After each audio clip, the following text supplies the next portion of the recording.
Muslim ಮಹಿಳೆಯರ ಪರ ನಿಂತ ಸುಪ್ರೀಂ ಕೋರ್ಟ್ ವಿಚ್ಛೇದಿತೆಯರಿಗಾಗಿ ಐತಿಹಾಸಿಕ ವರ್ಡಿಕ್ಟ್ ಅರ್ಥಾತ್ ತೀರ್ಪು.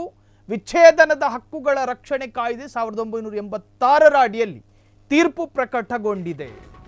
ಮುಸ್ಲಿಂ ಮಹಿಳೆಯರ ಪರ ನಿಂತ ಸುಪ್ರೀಂ ಕೋರ್ಟ್ ವಿಚ್ಛೇದಿತೆಯರಿಗಾಗಿ ಐತಿಹಾಸಿಕ ತೀರ್ಪು. ವಿಚ್ಛೇದನದ ಹಕ್ಕುಗಳ ರಕ್ಷಣೆ ಕಾಯ್ದೆ 1986ರ ಅಡಿಯಲ್ಲಿ ತೀರ್ಪು.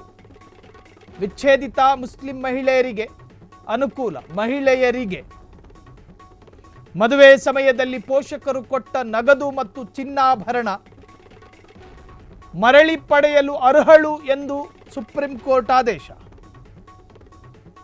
ಇದು ವಿಚ್ಛೇದನದ ನಂತರ ಮುಸ್ಲಿಂ ಮಹಿಳೆಯ ಘನತೆ, ಆರ್ಥಿಕ ರಕ್ಷಣೆಯನ್ನು ಭದ್ರಪಡಿಸುವ ಬಗ್ಗೆ ಕಾಳಜಿ. ಕೆಲವು ಸಮುದಾಯಗಳಲ್ಲಿ ಇಂದಿಗೂ ಪಿತೃಪ್ರಭುತ್ವವೇ ಇದೆ. ಇದು ಮುಖ್ಯವಾಗಿರುವುದು ನೋವಿನ ಸಂಗತಿ ಎಂದಿರುವ ಸುಪ್ರೀಂ ಕೋರ್ಟ್. ಮುಸ್ಲಿಂ ಮಹಿಳೆಯರ ಪರ ನಿಂತ ಸುಪ್ರೀಂ ಕೋರ್ಟ್ ವಿಚ್ಛೇದಿತೆಯರಿಗಾಗಿ ಐತಿಹಾಸಿಕ ತೀರ್ಪು. ಈಗ ಮದುವೆ ಆಗಿರುತ್ತೆ. ಮದುವೆ ಮಾಡಿಕೊಡುವ ಸಂದರ್ಭದಲ್ಲಿ ಹೆಣ್ಣು ಮಗಳ ಕಡೆಯವರು ವರನಿಗೆ ಅರ್ಥಾತ್ ಮದುಮಗನಿಗೆ ಅಥವಾ ಮಗಳ ಗಂಡನಿಗೆ ಏನಾದರೂ ಉಡುಗೊರೆ ರೂಪದಲ್ಲಿ ಕೊಟ್ಟಿರ್ತಾರೆ. ಹಣನೋ ಬೈಕು ಕಾರೋ ಅಥವಾ ಏನೋ ಒಂದು ಉಡುಗೊರೆಯ ರೂಪದಲ್ಲಿ ಒಂದು ಇನಾಮು.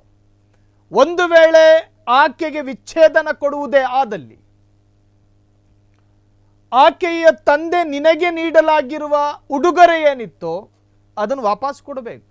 ತಿಂದು ಮುಗಿಸ್ತೆ ಅಂದ್ರೆ ಆಗಲ್ಲ.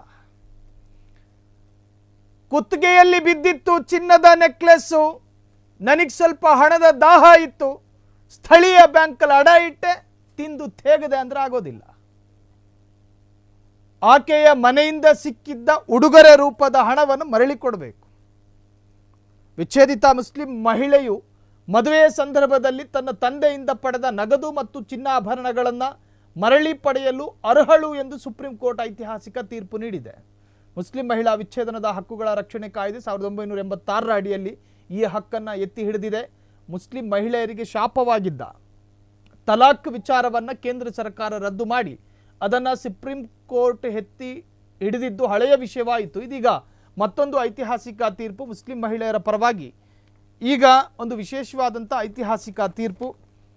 ಒಂದು ವೇಳೆ ವಿಚ್ಛೇದನ ಆದಂತಹ ಮಹಿಳೆ ತನ್ನ ಮನೆಯವರಿಂದ ಕೊಡಲಾಗಿರ್ತಕ್ಕಂತಹ ಉಡುಗೊರೆ ಹಿಂತಿರುಗಿ ಕೊಡದೇ ಇದ್ದಾಗ ಕಷ್ಟಕ್ಕೆ ಸಿಕ್ಕಿ ಹಾಕಿಕೊಳ್ಳುವ ಸಾಧ್ಯತೆಗಳಿದ್ದಾವೆ. ಆರ್ಥಿಕವಾದ ಜರ್ಜರಿತತೆ.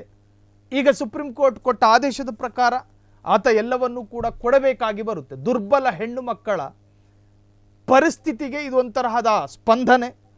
ವಿಚ್ಛೇದಿತ ಮುಸ್ಲಿಂ ಮಹಿಳೆಯರಿಗೆ ಅನುಕೂಲ. ಮದುವೆ ಸಮಯದಲ್ಲಿ ಪೋಷಕರು ಕೊಟ್ಟ ನಗದು ಮತ್ತು ಚಿನ್ನಾಭರಣ ಮರಳಿ ಪಡೆಯೋದಕ್ಕೆ ಅರ್ಹಳು ಎಂದ ಸುಪ್ರೀಂ ಕೋರ್ಟ್. ಇದು ವಿಚ್ಛೇದನದ ನಂತರ ಮುಸ್ಲಿಂ ಮಹಿಳೆಯ ಘನತೆ ಮತ್ತು ಆರ್ಥಿಕ ರಕ್ಷಣೆಯನ್ನು ಭದ್ರಪಡಿಸುವ ಬಗ್ಗೆ ಕಾಳಜಿ. ಕೆಲವು ಸಮುದಾಯಗಳಲ್ಲಿ ಇಂದಿಗೂ ಪಿತೃಪ್ರಭುತ್ವವೇ ಇದೆ.